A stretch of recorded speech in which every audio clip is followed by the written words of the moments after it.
Merhaba dostlar, ben Ozan. Fiyatlar değişti, yeni modeller geldi. Şu anda dolar kurunu, piyasayı ve alım gücümüzü düşündüğümde en iyi 10 telefonu birlikte inceleyeceğiz. Baştan belirteyim, her zamanki gibi bu videoda herhangi bir sponsorluk yok. Yani benim almayacağım, önermediğim hiçbir telefon bu listede olmayacak. Telefon alırken nereden aldığımız önemli. Bu telefonların hepsinin güvenilir satın alma linkleri açıklama ve yorumlarda var. Oradan rahatlıkla alabilirsin. Ayrıca bu serinin laptop versiyonu da gelsin mi? Gelsin diyorsan videoyu beğenip abone olup zili açmayı unutma. Serinin devamı tamamen size bağlı. O zaman bu telefonları neye göre seçiyorsun dersen, özellikle deneyim, fiyat performans ve uzun ömürlük tarafını düşündüğümde bu 3 noktada en sağlam cihazlardan bahsedeceğim. Ve bu telefonların detaylı incelemeleri de kanalda var. Onları da cihazları anlatırken kartlara koyacağım. Veya bu videodan sonra kanaldan izleyebilirsin. Şimdi alınabilecek en ucuz telefonumuza başlayalım. Burada listelerimin vazgeçilmezi Galaxy A35'i görüyoruz. A54 ile A34 arasındaki tasarım farkı artık yok. Hem ekran kısmı hem de arka taraftan birebir tasarımlarla karşılaşıyoruz ve A30 serisinde yıllardır kurtulamadığımız damla çentik ve kalın çene yapısı artık yok. Delik çentikle beraber tam bir orta segment havası yakalanmış. 6.6 inç Super AMOLED Full HD Plus çözünürlüğün yanında 120 Hz tazeleme ve 1000 nit maksimum parlaklığa ulaşabiliyor. Fakat görsel deneyim, renk dengesi, kontrast oranı yönünde yine çok başarılı bir ekranla karşı karşıyayız. Aslında günlük kullanım arayüz performansı, uygulama açılışlarında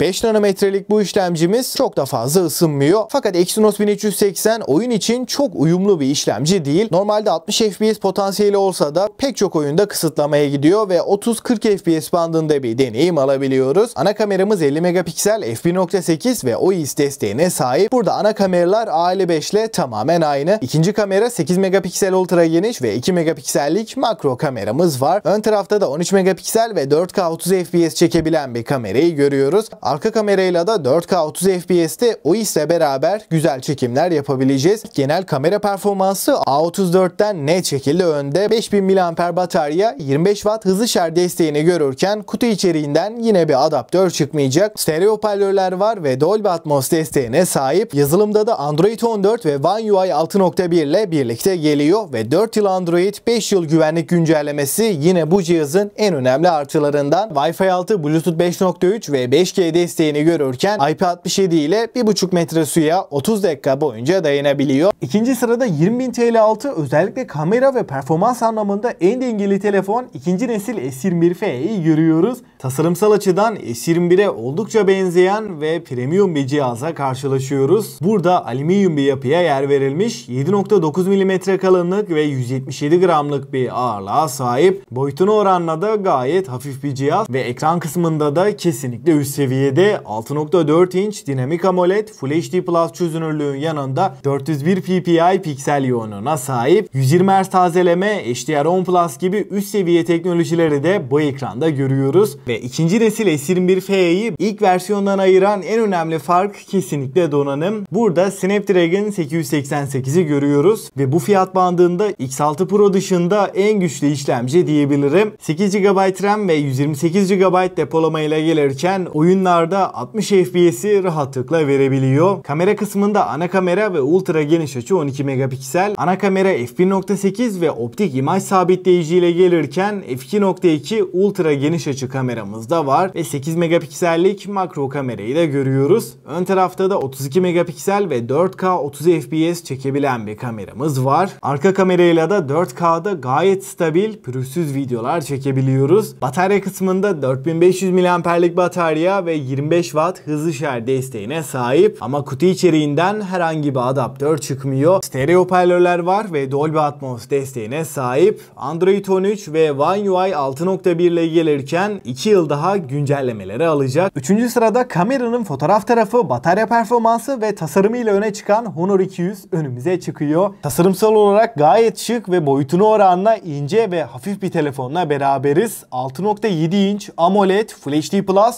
6.7 inç AMOLED Full HD Plus çözünürlük, 435 ppi piksel yoğunluğuna sahip. 120 Hz tazeleme, DCI-P3 renk uzayı ve HDR desteğiyle birlikte geliyor ve bu ekran 4000 nit maksimum parlaklık parlaklığıyla diğer rakiplerinden ayrışıyor. Donanımda Snapdragon 7 Gen 3'ü görürken 12 GB RAM ve 512 GB depolama ile birlikte geliyor. PUBG, Call of Duty Mobile gibi oyunlarda da 60 FPS'i rahatlıkla görebiliyoruz. Kamera kısmında arkada üçlü bir kamerayı görüyoruz. Ana kameramız 50 megapiksel f1.9 diyaframa sahip. Ana kameramız 50 megapiksel f1.9 ve OIS desteğiyle birlikte geliyor. İkinci kamera 12 megapiksel ultra geniş. Üçüncü kamerada 50 megapiksellik telefoto kamerası. Ön tarafta da yine 50 megapiksellik bir kameraya yer verilmiş. Video kısmında 4K 30 FPS OIS ile beraber güzel videolar çekebiliyoruz. 5200 mAh batarya ve 100 Watt hızlı şarj desteğine sahip. Stereo hoparlörler var ve Dolby Atmos desteğine sahip. Android 14 ve MagicOS 8.0 ile gelirken maalesef suya ve tuza karşı herhangi bir dayanıklılığı yok. Dördüncü sırada performans anlamında 20.000 bandında hiçbir rakibi olmayan Poco X7 Pro'yu görüyoruz.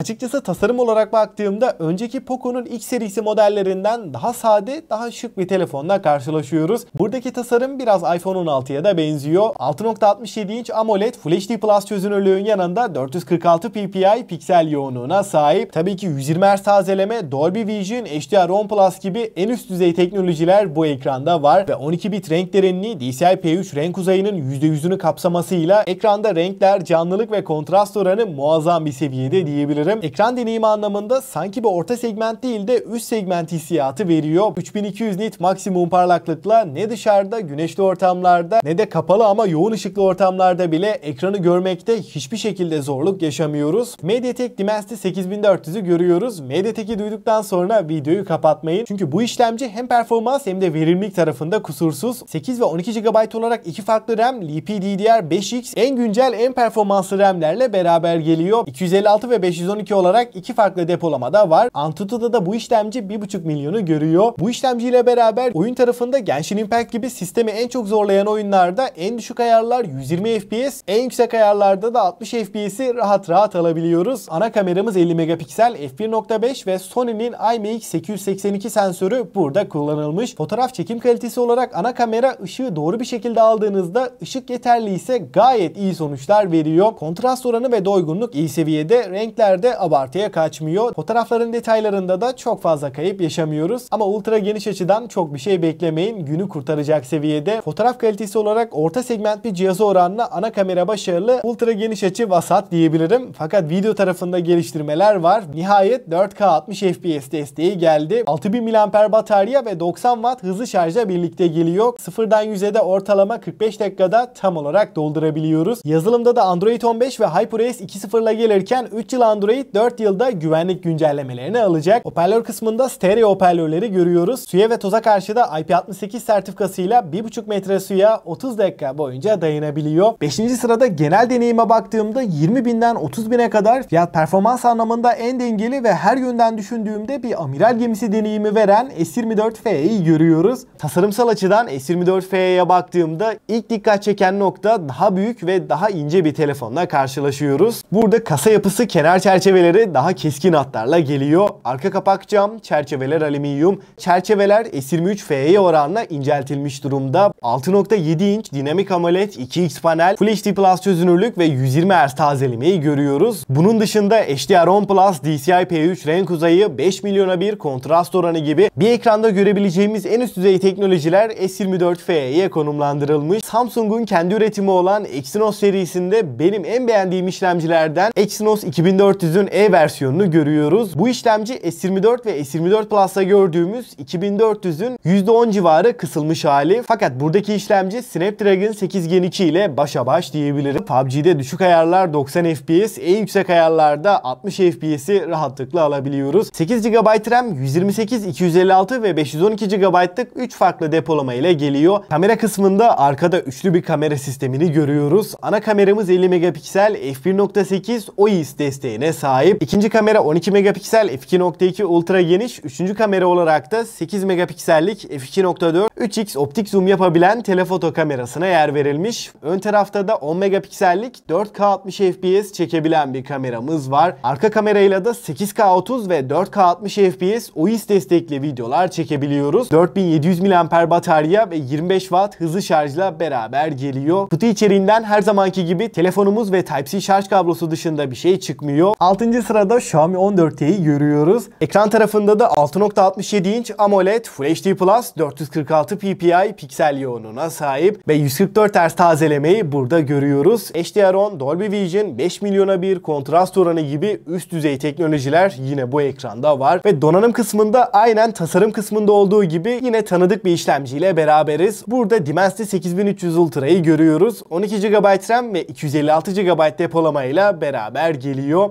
PUBG, Call of Duty Mobile, Genshin Impact gibi yüksek grafikli oyunlar en düşük ayarlarda 90 FPS, en yüksek ayarları aldığımızda da 60 FPS'i rahatlıkla alabiliyoruz. Ana kameramız 50 megapiksel ve burada Leica'nın Similux lensi kullanılmış. f1.7 OIS ve HDR desteğiyle de beraber geliyor. İkinci kamera 12 megapiksel f2.2 ultra geniş ve üçüncü kamera olarak da 50 megapiksellik Leica'nın telefoto lensine yer verilmiş ve nihayet T serisinin baz modeline 4K 60 FPS desteği geldi. Video kalitesi artık amiral gemisi cihazlara çok yakın bir seviyede. 5000 mAh batarya ve 67 Watt hızlı şarj desteğine sahip. Stereo hoparlörler var. Dolby Atmos ve Hi-Res Audio sertifikasına sahip. Suya ve toza karşı da IP68 ile olası su sıçramalarına karşı korunuyor. 7. sırada kamerası gerçekten sağlam ve fiyat performans amiral gemisi Galaxy S24'ü görüyoruz. Tek elle uzun süreler kullansak da elimizi yoran bir cihaz değil. Bu noktada kompakt amiral gemisi olmasının avantajını kesinlikle hissediyoruz. Ekran tarafında da çerçeveler daha ince. 6.2 inç dinamik AMOLED Full HD Plus çözünürlük ve 120 Hz adaptif bir yenileme ile geliyor. Yani ekranı kullanırken kullandığımız uygulamaya, yaptığımız işe göre ekran tazeleme hızını otomatik olarak ayarlıyor ve herkesin kafasındaki soru işareti işlemcisi. S24 Ultra'da 8 Gen 3 varken S24'te Samsung'la AMD'nin ortak üretimi Exynos 2400'ü görüyoruz. Bu video deneyim üzerine olduğu için teknik detaylara girmeyeceğim. S23 ile performans anlamında oyun tarafında veya günlük kullanımda bir fark var mı derseniz açıkçası son kullanıcı gözünden hissedilebilecek çok bir fark yok. Kamera tarafında ana kameramız 50 megapiksel ve f1.8 diyaframa sahip. İkinci kamera 12 megapiksel ultra geniş. Üçüncü kamerada 10 megapiksel telefoto kamerası. Ön tarafta da 12 megapiksellik 4K 60 FPS çekebilen bir kameramız var. Fotoğraflarda halen genel renk dengesi biraz fazla canlı. Fakat iPhone 15 dışında diğer rakipleriyle kıyasladığımda S24 fiyatının zirvesinde. 4000 mAh batarya ve 25 Watt hızlı şarjla birlikte geliyor. Yine kutudan herhangi bir adaptör çıkmıyor. 8. sırada Xiaomi tarafında genel özellikleriyle tam bir amiral gemisi Xiaomi 14T Pro önümüze çıkıyor. Arka kapak cam, çerçeveler alüminyum. Telefonu elinize aldığınızda burada kaliteli bir yapının kullanıldığını kesinlikle hissediyorsunuz. 6.67 inç AMOLED Full HD Plus bir ekran burada kullanılmış ve bu fiyatlarda başka bir cihazda görmediğimiz 144 Hz tazeleme ile beraber geliyor. HDR10 Plus, Dolby Vision, 12 bit renk derinliği gibi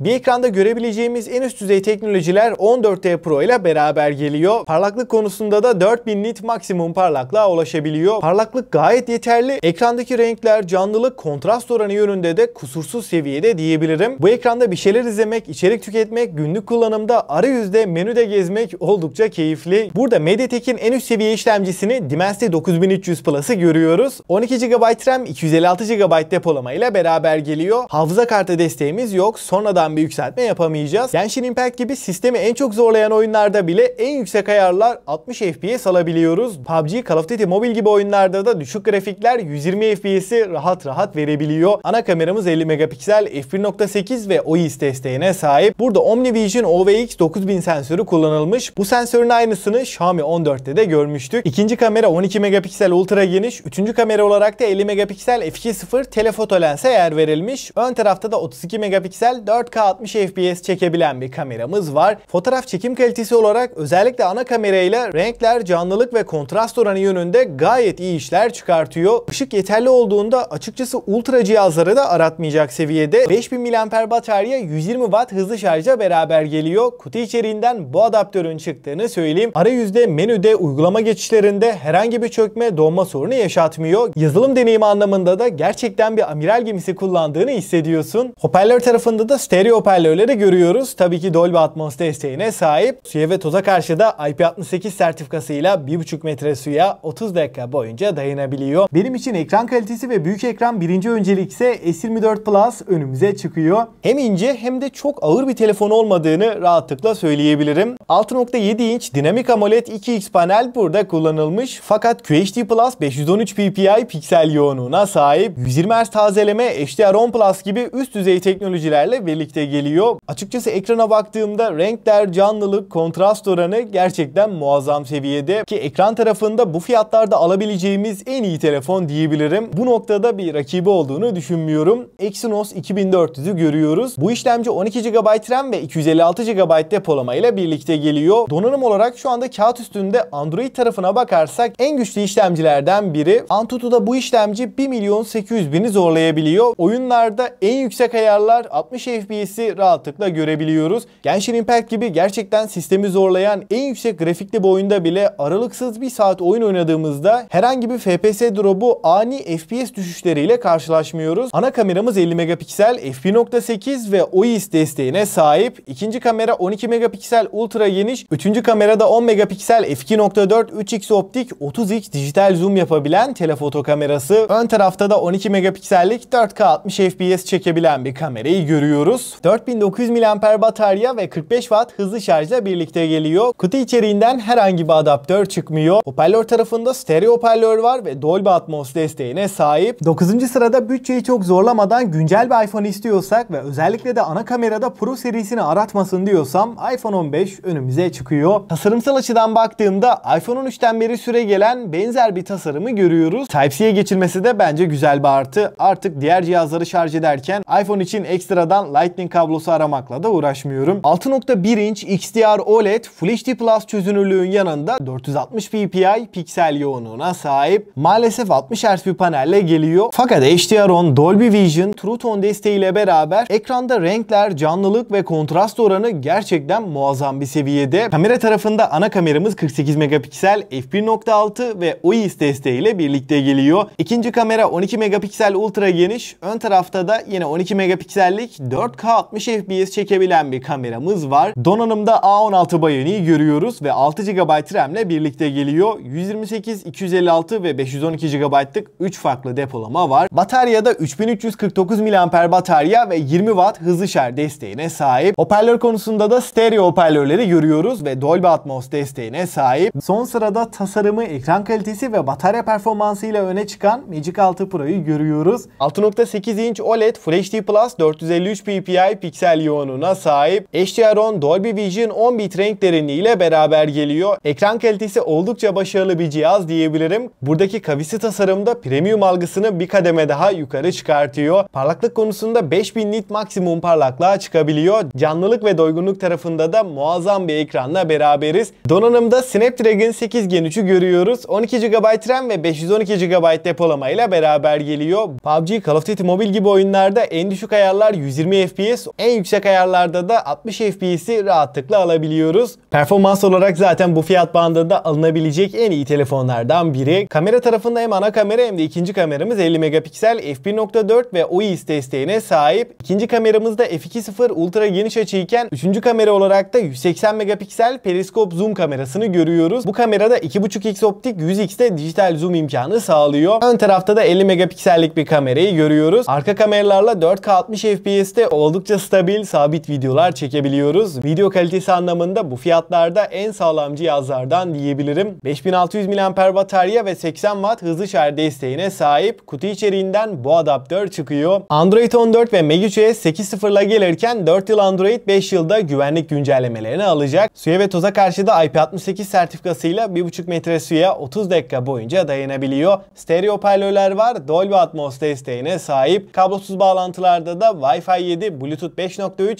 5G ve NFC desteğimiz var. Dostlar, şimdi bu 10 cihazla ilgili son bir değerlendirme yapalım. Eğer bütçem çok yüksek değil, kamera olarak beni idare etsin, aldığımda en az 2-3 yıl kullanayım, uzun ömürlü bir telefon istiyorsam Galaxy A35 bu noktada mantıklı. Fakat benim için kamera ile performans önemli. Bütçeyi de çok zorlamadan sağlam bir telefon istiyorsam ikinci nesil S21 FE oldukça mantıklı. Bütçem 20.000 civarında veya biraz altında. Batarya performansı, kameranın fotoğraf tarafı, iyi bir tasarım ve sağlam bir ekran istiyorsam Honor 200 bu noktada çok mantıklı. Ama benim birinci odam performans ve 20.000 bandında alabileceğim en sağlam telefonu istiyorsam da X7 Pro 35-40 bine kadar gerçek anlamda rakibi olmayan bir telefon. 25-30 bin bandında favorim de kesinlikle S24 FE. Hem kamera hem performans hem de genel özellikleriyle fiyatlarıyla düşündüğümde tam bir amiral gemisi deneyimi veren en ucuz telefon diyebilirim. Şık tasarımı ve kameranın fotoğraf tarafında alabileceğim en mantıklı Android telefonda Magic 6 Pro. Küçük ekran istiyorum, güncel bir telefon olsun, benim için kameranın video tarafı daha önemli diyorsan da